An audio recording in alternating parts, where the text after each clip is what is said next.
ஆனா எடப்பாடி அவர்கள் அங்க ஏன் விளக்கேத்தலன்னு திரும்ப திரும்ப ஒரே நாள்ல 2 தடவை ஏன் ட்வீட் போட்டுட்டு உட்கார்ந்துருக்கிறாரு.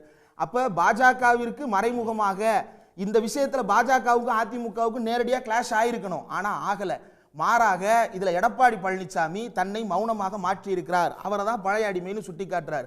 புதிய அடிமைகள் யார் அப்படின்னா மௌனமாக இவ்வளவு நாள் ஆயிருச்சு இல்ல, இப்போ வரைக்கும் மௌனமா இல்லை. இன்னைக்கு திமுக செய்தி தொடர்பாளராக இருக்கக்கூடிய திமுகவினுடைய மாணவரணி துணை செயலாளர் இன்னைக்கு ஒரு ட்வீட் போட்டிருந்தாரு. அது பல ஊடகங்கள்லையும் வெளியாகி இருக்கிறது.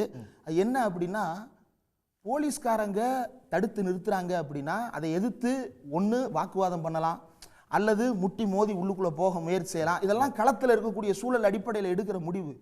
போலீஸ்காரங்களை கடிக்கிறாங்க சார், போலீஸ்காரங்களை போய் கையை கடிக்கிறான் சார் ஒருத்தன். அந்த வீடியோ இருந்தால் ப்ளே பண்ணுங்க, இல்லைனா நான் கூட ப்ளே பண்ணுறேன்.